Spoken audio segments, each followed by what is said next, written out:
आ जाएगी। उसने जाके जंगल में आवाज दी कि वो जो मेरे बाप ने अमानत रखवाई थी वो किधर है। वो निशान लगी हुई गायें दौड़ती हुई उसके पास आई। वल्लाहु खैरुर राज़िकीन, जब रब बंदोबस्त करे, जब अल्लाह बंदोबस्त करे तो फिर मामला और होता है। वो गाय आ गई। अब उसने क्या किया उस नौजवान ने कि वो गाय घर लाया, माँ से आके कहा कि अम्मा ये तो अल्लाह ने फजल कर दिया। माँ कहने लगी पुत्र हालात हमारे खराब हैं, मंडी में ले जा इसे बेच दे, लेकिन सौदा मेरी मर्जी के बगैर तय ना करना। किसकी मर्जी के बगैर? किसकी? अम्मा की मर्जी। और सुनो यार, थे कुछ लोग जिनको लोगों ने ताने भी दिए कि तुम माँ के पीछे लग गया है, लोगों ने बड़ा कुछ कहा, पर जो माँ की मर्जी पे लगे नाकाम नहीं होते जिंदगी में। ये देखो माँ की मर्जी पे लगा। उसकी कीमत कितनी थी गाय की? बड़ी महंगी थी, पर 3 दिनार की थी। मंडी में ले गया, 3 दिनार उसकी कीमत लग गई। तो माँ ने कहा था मेरी मर्जी के बगैर सौदा ना करना। अब बच्चे तो नहीं ना मानते, अम्मा को क्या पता बाहर बिजनेस क्या है, लेन देन क्या है, पर माँ ने कहा था मेरी मर्जी। बंदा दे रहा है उसे 3 दिनार, उसने कहा जी मैंने तय तब करना है, डन तब करना है, पहले अम्मा से पूछना है। घर जाके अम्मा से पूछा, अम्मा कहने लगी दे दे। वापस आया तो उसने कहा कि मैं 6 दिनार देता हूं, पर मेरी शर्त है, माँ से नहीं पूछना।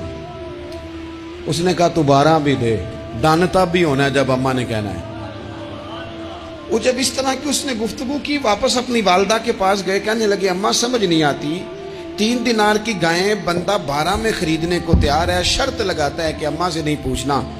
तो वालदा कहने लगी पुत्र पहले उससे जाके पूछ क्या वो है कौन। ये कोई रूहानी मामला है, कोई गैबी मदद है, पूछ।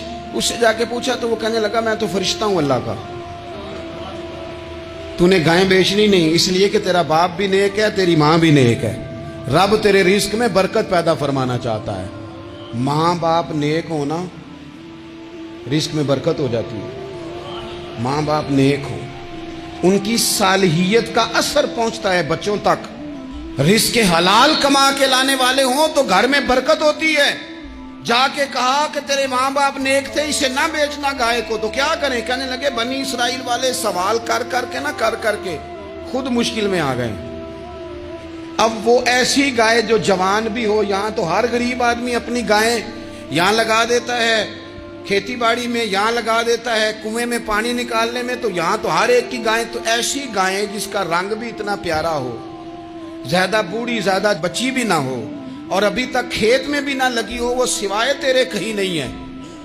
उसने कहा चल फिर मेहरबानी कर बता मैं कितने को दूं गायें, अगर वो आ जाएं तो कितने को बेचनी है।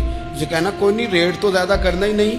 उनसे कहना गाय के अंदर से गोश्त निकाल दें और जितना गोश्त है उतने पैसे भर दें, उसकी खलड़ी भर दें। अब वो बनी इसराइल वाले ढूंढते ढूंढते ढूंढते ढूंढते पहुंच गए।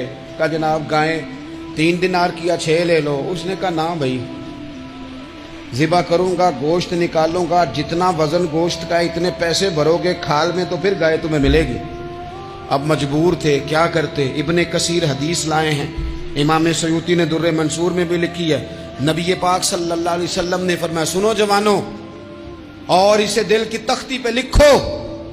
नबी पाक अलैहिस्सलाम ने फरमाया अगर बनी इसराइल वाले ज्यादा सवाल ना करते तो इतनी मुश्किल का शिकार ना होते। इन्होंने सवाल इतने किए कि चारा नहीं है अब इनके लिए, चारा नहीं है अब इनके लिए कि ये इधर उधर जा सके, मजबूरी बन गई। यही गाय खरीदनी है, यही ले जानी है।